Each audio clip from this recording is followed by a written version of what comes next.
Bismillahirrahmanirrahim. Assalamualaikum warahmatullahi wabarakatuh. Selamat pagi anak-anak sekalian. Bagaimana kabarnya? Semoga kita semua dalam keadaan sehat walafiat dan selalu diberikan perlindungan oleh Allah Subhanahu wa taala. Tetap semangat belajarnya walaupun di rumah dan selalu patuhi protokol kesehatan yang ada. Oke, baiklah anak-anak ustadz semuanya. Kita kembali lagi bisa belajar pada pelajaran akidah akhlak. Pada pertemuan minggu sebelumnya kita sudah sama-sama belajar bab yang ketiga. Pada hari ini kita akan lanjutkan pelajaran kita yaitu pada bab keempat, adab sholat dan zikir. Sebelum itu marilah kita mulai dengan bersama membaca basmalah. Bismillahirrahmanirrahim.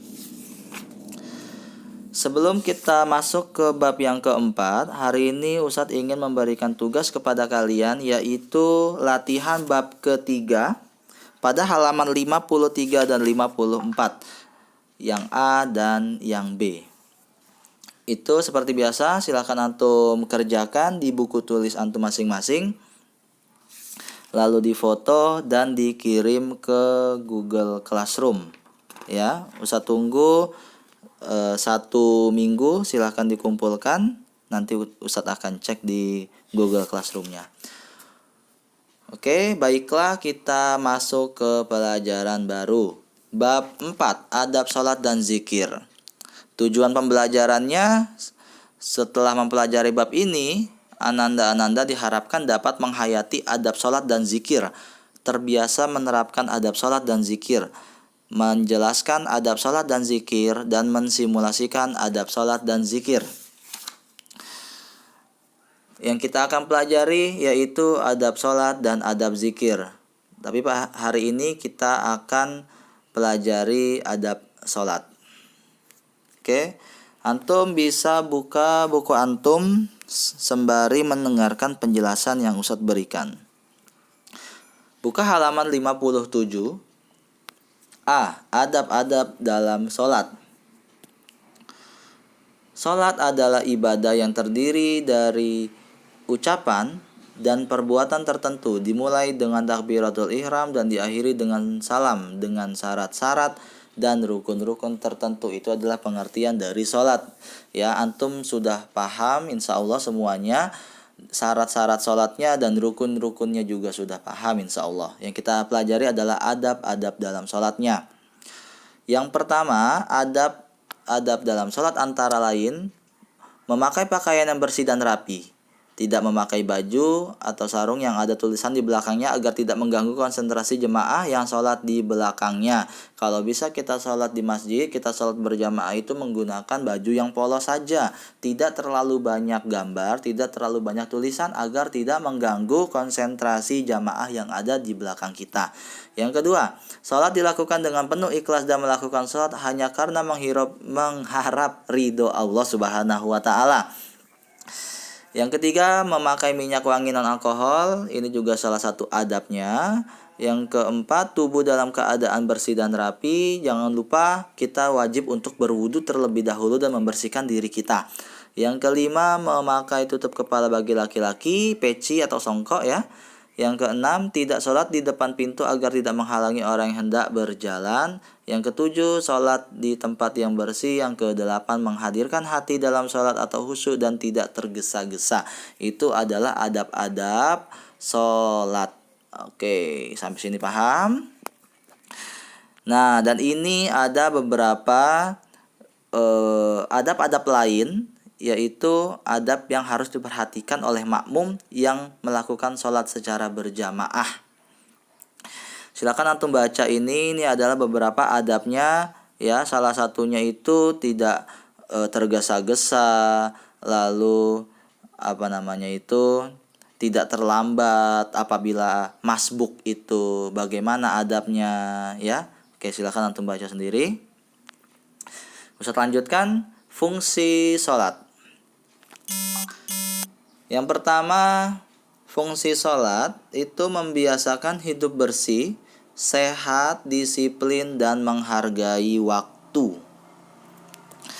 Oke, anak-anak Ustadz, kita diwajibkan oleh Allah untuk sholat 5 waktu dalam satu hari. yaitu sholat subuh, zuhur, asar, maghrib, dan isya.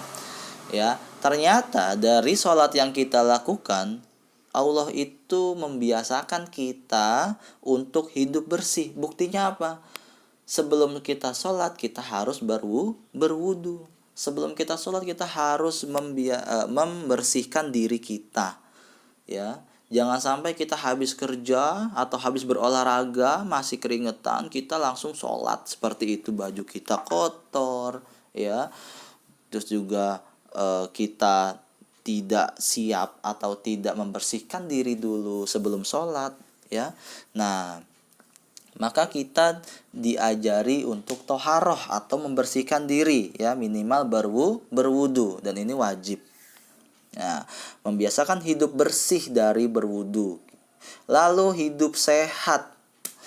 Ya anak-anak, Ustadz, ternyata dalam sholat itu mengandung dalam gerakan sholat itu ya mengandung makna-makna kesehatan tertentu. Misalkan kita mengangkat tangan lalu kita takbiratul ihram. Setelah itu kita ruku, kita sujud, ya. Itu ternyata itu membuat peredaran darah kita lancar, ya. Maka bagi orang yang sering sholat, ya, bagi orang yang di masa hidupnya tidak pernah meninggalkan sholat, itu hidupnya lebih sehat, seperti itu, ya. Lalu disiplin. Kenapa disiplin, Zat? Lah iya, disiplin kita sholat 5 waktu dengan waktunya masing-masing, ya. Subuh dari jam berapa sampai jam berapa, zuhur dari jam berapa sampai jam berapa, ya. Allah menentukan sholat zuhur kita dari jam, misalkan di sini jam 12, ya. Sampai kapan? Sampai batas waktunya asar. Ketika sudah azan asar kita tidak bisa lagi sholat zuhur. Jadi kita harus berdisiplin, dan sebaik-baiknya sholat adalah sholat di awal waktu. Itu kita harus disiplin. Nah, yang selanjutnya menghargai waktu. Selain disiplin kita juga harus menghargai waktu, ya.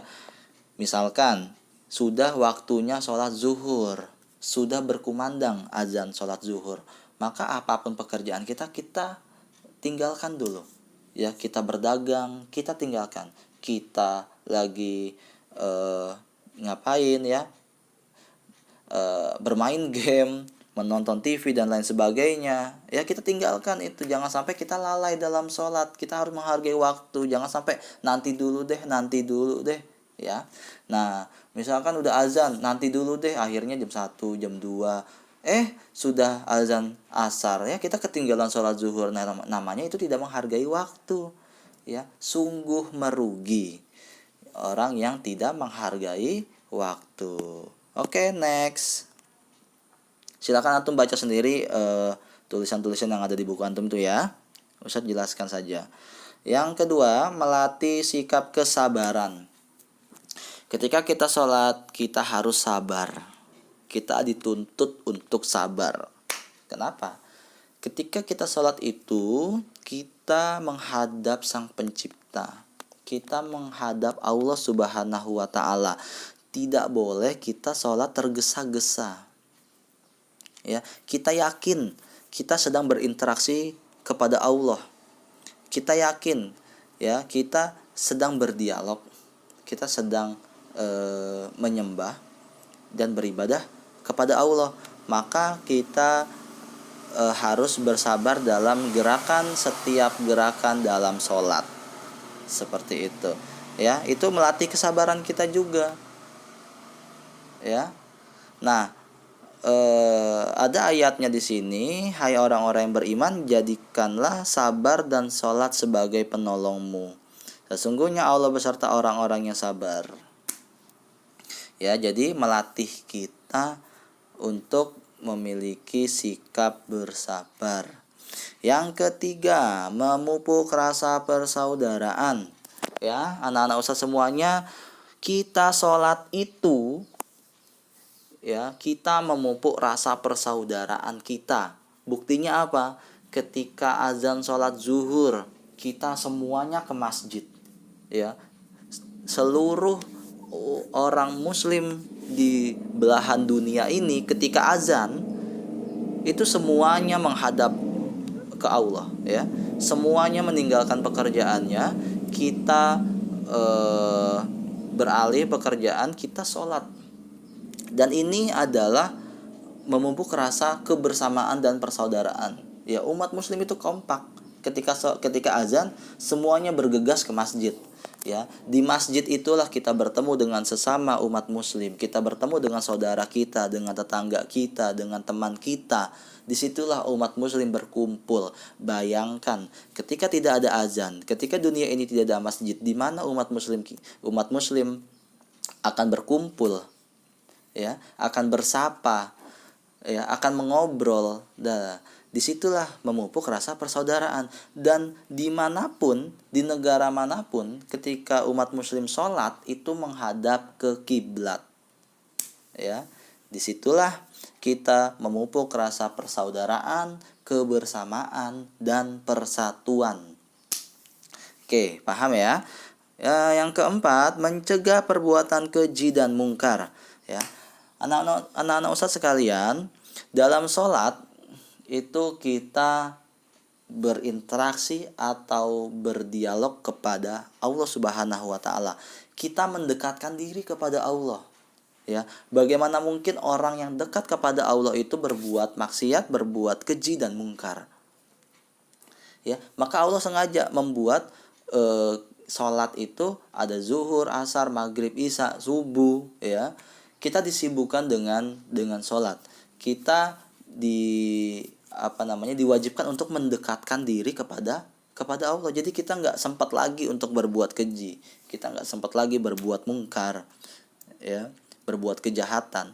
Maka kalau orang yang rajin sholat, orang yang selalu patuh, selalu tidak meninggalkan sholat, maka akan cenderung dia berbuat baik terus, ya kan?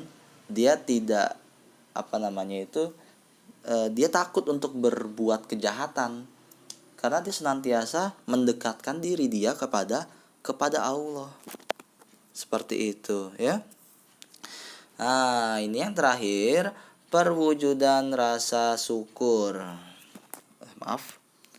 Perwujudan rasa syukur. Perwujudan rasa syukur, ya, pada hakikatnya kita itu ketika sholat itu adalah menyerahkan diri sepenuhnya kepada Allah. Apalagi ketika gerakan sujud. Itu ketika sujud, yang mau pejabat, mau orang miskin, orang kaya, orang presiden, dan orang apapun itu ketika sujud dia sama rendah. Itu adalah wujud syukur kita kepada Allah. Kita tunduk sepenuhnya kepada Allah. Kita menyerahkan diri sepenuhnya kepada Allah. Dan kita bersyukur atas apa yang telah diberikan oleh Allah, nikmatnya, karunia-Nya, ya. Dan itu adalah wujud kita untuk mengagungkan Allah, memuji kebesaran Allah Subhanahu wa ta'ala atas apa yang diberikan nikmat dan karunia-Nya. Oke, ya. Jadi itu adalah fungsi dari sholat, ya. Mungkin ada beberapa yang antum kurang paham atau ada yang ingin ditanyakan, silahkan ditanyakan di Google Classroom atau langsung komentar di kolom komentar di YouTube. Tidak apa-apa, nanti Ustadz akan jawab di sana. Kurang dan lebihnya mohon dimaafkan. Kita akan lanjutkan pelajaran kita minggu depan, yaitu pada materi adab zikir. Jangan lupa tugas yang tadi silakan dikumpulkan. Untuk Ustadz rekap lagi nilainya. Akhirul kalam, wabillahi taufiq wal hidayah. Wassalamualaikum warahmatullahi wabarakatuh.